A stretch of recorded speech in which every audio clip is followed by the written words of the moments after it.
Анита, митингот на Социјалдемократскиот сојуз, односно на коалицијата, предводена од СДСМ, предмалку започна, како што каже и ти. Јас само уште еднаш би потсетила дека од самото наше пристигнување тука во Куманово наидовме на проблеми. Прво со буквалниот упад во мобилното студио на телевизија Нова, брендираниот автобус кој на сите митинзи, буквално на сите митинзи, на најголемите политички партии, без разлика дали станува збор за ВМРО, ДПМН или СДСМ, следиме и професионално известуваме од митинзите. Овој пат полицијата влезе и побара да легитимира екипата на телевизија Нова, која вечерва дојде тука во Куманово да известува од митингот на Социјалдемократскиот сојуз. Само неколку минути подоцна се појави и обезбедувањето на опозицијскиот лидер Заев, кој рече дека ова мобилно студио, овој автобус е потенцијален ризик и дека се потребни 50 службени лица за да го обезбедат овој автобус. Се уште немам одговор од официјалните лица од Социјалдемократскиот сојуз каков безбедносен ризик и каков потенцијален ризик може да биде ова мобилно студио на телевизија Нова во кое патуваат новинари и телевизиска екипа. При тоа секој митинг го следиме и никој досега ниту еднаш не ни кажал дека сме потенцијален или безбедносен ризик, ниту пак воопшто представуваме ние таков ризик со оглед на тоа што станува збор за телевизиска екипа која местото е покрај бината, со оглед на тоа што ни е потребна електрична енергија и ни е потребен интернет за да можеме да известуваме од митинзите, да ви ги пренесуваме пораките, но и секако да можеме да анализираме. Нема да должам повеќе, ќе кажам дека мобилното студио на телевизија Нова вечерва револтирано од тоа што се соочивме со вакви проблеми, ќе го напушти митингот на Социјалдемократскиот сојуз од Куманово и се враќаме во Скопје. Но јас поканив вечерва гости со оглед на тоа што не можев да предвидам ваков развој на станите, за да проанализираме вечерва тука, така да со гостите ќе ја завршиме таа анализа, секако и колешката Јана Јосифовска, која е пред мобилното студио, ќе се јави од пред мобилното студио и веднаш потоа го напуштаме Куманово поради револтот, заради сите овие проблеми со кои вечерва се соочивме. Мој вечерашни соговорници е професорот со кој разговаравме во информативниот блок во 19 часот, професорот по социологија Зоран Петрушевски и поранешниот пратеник Јордан Пачков. Став од професорот Петрушевски слушнавме за ова што ни се случи нас вечерва во Куманово. Кој е вашиот став во однос на тоа што се соочи вечерва телевизиската екипа на телевизија Нова вечерва тука? Дали имало и досега вакви инциденти, дали и досега им се случувало вакво нешто на новинарите? Куманово, она што ние често пати кумановчани велиме дека го носиме во срцето, навистина преживува една деценија која што ќе се обидеме да ја заборавиме, затоа што она што ни го пружа политиката, особено во последно време, фрла една голема дамка врз овој историски град. Со право можам да кажам еден од најисториските градови во Република Македонија, поради знаете сите оние случувања што биле во минатиот век, во сега и така натаму и така натаму.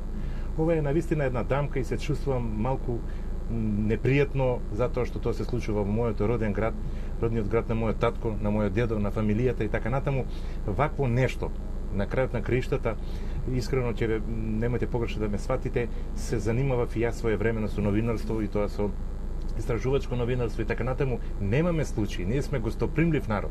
Не се ова кумановчани. Оваа смислена, да не кажам, местенка од страна на некој си, а сите знаеме кој друг или предпоставуваме, ајде ќе бидам слободен да кажам дека тоа намерно се прави и така натаму да се подигне тензијата, е од проста причина што за прв пат во историјата на македонското новинарство успеав да видам, барем јас, или да почувствувам, па еве и да бидам гостин, ви благодарам за тоа многу, да почувствувам еден нов пристап кон информирањето, објективното информирање. Овој мобилен автобус, ако можеме така да го наречеме, во кој што е сместена екипата на телевизија Нова, новинарската екипа, техничкиот персонал и останатите и така натаму, се патокас по кој треба да се движи нашето македонско новинарство. Ова не случајно го зборувам затоа што една од црвените линии на господинот Заев и неговата СДСМ и оние придружнички партии и така натаму беше покрај избирачкиот список за да се одложат или фантомските гласачи за да се одложат изборите и регулирање на медиумската сфера. Поточно речено, една урамниловка во кое што тие нема да добијат, ама нема ни да изгубат. Мислејќи со тоа дека и успеа преку Пржинскиот договор, балансирано известување, се бараше преку Пржинскиот договор 1 и 2 успеа да направат и коктело за медиумите, знаете што, да направат комисија се некои и покрај тоа што тоа во пракса не е така, како што го зборуваме, јас сум да не кажам ТВ мен, човек кој што следи многу телевизија, слушам и радио и така натаму, но ова сега што се случува, особено на плоштадот, за жал, морам да признам, Нова Југославија, затоа што токму со партиците на Заев во Советот на Општина Куманово не дозволија да го промени името да се вика Македонија, а сега од бината слушам во името на Македонија со полно име и така натаму, заслужуваат една посериозна анализа потоа, изборно, и сето тоа да биде еден лош репер или пример како понатаму не треба да се однесуваме. Професоре Петрушевски, вашиот став го слушнавме, би сакала малку да проанализираме што очекуваат кумановци, еве што очекувате вие како човек кој ги следи политичките случувања во Република Македонија од 11 декември, дали очекувате дека во недела ќе се стави крај на оваа политичка криза и како очекувате да помине изборниот ден, особено тука во овој крај на Македонија? Дали очекувате некакви инциденти или сепак ќе испорачаме еден фер и демократски изборен процес? Видите, за да одговорам на едно вакво прашање, јас повторно на помош ќе повикам социологија како наука. Ние во рамки на социологија, кога се работи за политичките избори, си имаме своји, така речени, идеали, кои што се состојби, кои ни се потребни за анализа на реалните случувања. Во однос на изборите, ние социолошки и граѓаните ги делиме на 3 дела, според тоа како они се определуваат на кого ќе го дадат својот глас. Првиот модел е социјален модел, тоа значи дека кај нас тоа функционира така да луѓето од одредена етничка припадност си гласаат за својата политички партии од својата етничка припадност и тоа така функционира. Во светот е обратно. Работници, посиромашни луѓе така гласаат за левите, средниот, појбогатиот слој гласаат за десните партии. Вториот модел е така наречен модел на партиска припадност. Луѓе што се членови на партии, се зачлениле, они, нивните семејства, не ги интересира ништо, нити програма каква е, ниту кандидатите си ја поддржуваат својата партија и тука е готово. Кај нас, тоа значи дека се знае отприлике и членството, и поддржувачите и на двете големи... Со тоа што сме имала држава? Ето така, големите, така да кажем, коалиции. Најважен е третиот модел, луѓето кои што гласаат под свој избор, така наречен модел на рационален избор. Тоа се луѓето кои што ја одредуваат политичката судбина на одредени избори, токму тие луѓе, таа групација на луѓе кои што сега прати, гледа, анализира, они ќе го одредат победникот. Токму тие луѓе се фрапирани, токму тие луѓе се изненадени како може за прв пат да се случува дури националните интереси да бидат ставени во игра само за да се земе некој глас повеќе. Токму во таа смисла кога велите како ќе јас само наговестувам дека силата е токму во неопределените луѓе кои што гласат по својот рационален модел, а токму на тие луѓе програмата на ВМРО и коалицијата навистина нуди една лепеза на можности на луѓето да се вклопат, нели, да сватат што се случува и врз основа на сите тие државни потези ќе си ја креираат својата лична судбина. Значи, токму ми се чини ВМРО, ДПМН и коалицијата со програмата имаат погодено, што се вели, во центарот, таму каде што лежи најголемиот адут за победата. Што се однесува до тоа дали очекувам некои нерегуларности, неправилности, веројатно некои мали ситни ќе има. Повторно алудирам дека најголем број на нашите луѓе, граѓани подготвени.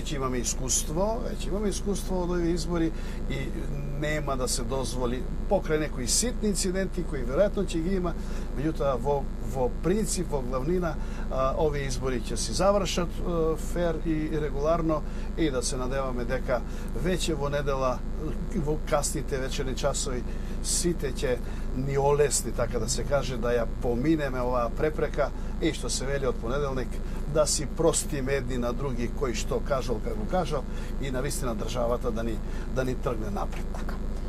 Господине Пачков, кои се вашите очекувања? Бевте дел од парламентарниот состав, чинам во 2 или во 3 мандати? Во еден мандат. Така, во еден мандат. Кои се вашите очекувања од 11 декември? Дали очекувате да се стави крај на политичката криза? Верувате, ако се осврна на своето политичко и животно искуство, како со стар граѓанин од овој град и така натаму, многу очекувам. Очекувам во позитивна смисла. Зошто? Затоа што Куманово веќе со воведувањето на плуралистичката сцена во политиката во Република Македонија таму 90-те години, после 19 век и така натаму на еден морам да признам, на еден муштне неочекувано пријатен начин го прифати плурализмот како нешто што е у перспектива и кое што општеството ќе го води напред. Куманово, за разлика од другите градови, затоа што Куманово беше еден од не само најголемите општини во Република Македонија и индустријски најразвиената општина скоро у Македонија и така натаму. Сигурно и тогаш како политичар и сега некако, значи не сум добар визионер или поточно речено многу слабо калкулирав со онаа што мислат другите. Ние во партијата зазедовме цврст став дека Куманово, како и останатите градови во Република Македонија, заслужува ист третман како што го заслужува, да кажеме, Битола, Штип и така натаму. Не успеавме затоа што покрај струмичкиот бастион на СДСМ, Куманово се прогласи за бастион на Социјалдемократскиот сојуз во нашата општина, изимајќи во обзир дека имаше еден диспаритет помеѓу локалната и републичката власт, не можевме да дојдеме до израз, односно да го испорачаме ветеното на нашите граѓани на изборите и така натаму. Точно е, 9 пати победуваме последователно на тие избори, но во Куманово ние 9 пати, него колку локални избори имаше и така натаму губиме. Ние се уште не сме почувствувале што значи власт на локално ниво, општината да биде водена од ВМРО, ДПМН и коалицијата за подобра Македонија. Оној момент, и затоа и на своите противници и опоненти, ја имам пријатели, колеги, доктори со кои што дискутираме, се разбира на едно високо културно ниво, но со аргументи. И моите аргументи се мали од проста причина што реков, барем дозволете ни 4 години да ја водиме општината, па тогаш ќе упоредиме кој што направил за подобриот стандард на живеењето во Куманово, за градот, како решавање на неговите инфраструктурни проблеми и така натаму. Сега, ќе кажев за малку, ја сега му е мајката како фронтменот на СДСМ и така натаму господин Заев, сега му е мајката од која е пристина. Затоа што не случајно во нашата кампања напоменување. Прочитете програмата на ВМРО ДПМН. Значи, кумановчани прочитате за Куманово, битолчани за Битола, Штип и така натаму. Овој пат мислам многу повеќе е фрлен акцентот врз општина Куманово, земајќи во обзир дека се уште кубуриме со големата невработеност во општината, имаме инфраструктурни нерешени проблеми и така натаму, нашите села ги запоставивме и да не зборувам гледано од многу аспекти, Куманово некако испадна тргнато настрана. Дека не е тоа така, во новата програма се предвидува, например, рестартирање на 9 или 16 предпријатија, помали или поголеми, сите оние кои што беа жртви на криминалната транзиција во времето на Бранко Црвенковски. Значи, вие да го изгубите еден монопол, тоа е фабриката за производство на тутун и тутунски производи за цигари, кој што беше водечки не само во Република Македонија, туку и во бивша југословенската заедница. Вие да го изгубите и ставите во стечај еден житомел, кој што го правеше најубавиот леб.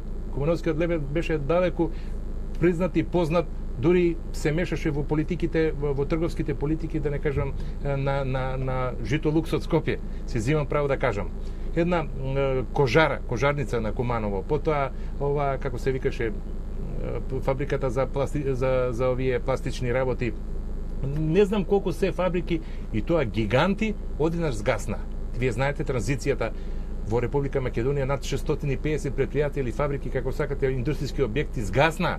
Маса, плеада на луѓе, од некаде 170.000 се најдува на улица, каде што имаше 60 фамилии кои што работеа во иста фабрика и така натаму. Оваа програма приоритетно за Куманово има рестартирање на најмалку 7 или 8, сега нема зимате за збор, поголеми објекти во кои што ќе значи освежување. Друга работа.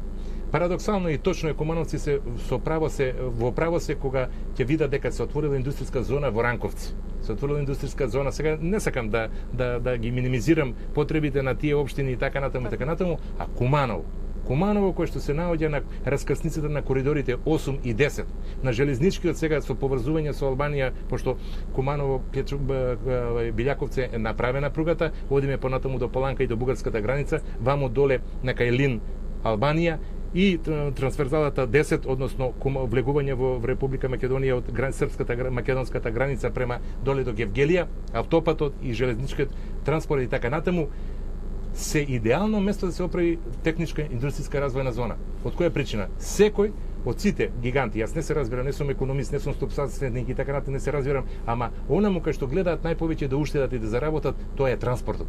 А Куманово се наоѓа во близина на аеродромот Александар Македонски, во близина на аутопатот кој што од двете страни ги поврзува со Србија, ваму доле со Грција и така натаму, регионалниот пат према Бугарија точно, Крија Паланка и така натаму, и несватливо е, јас мислам, кога ќе се направи таа индустријска зона, оставена е во програмата, дека СИЕСЕТ не само тоа, него сите кои што ќе дојдат да инвестираат во Македонија, имаме една, како да кажем, бранова должина во која што веќе тоа се манифестира секоја недела или секој месец, по некоја нова фабрика од странство доаѓа да инвестира во Република Македонија, сите ќе го изберат Куманово. Тоа ми дава надеж на мои кумановчани да им порачам дека еве зошто треба да гласат овој пат за ВМРО ДПМН, затоа што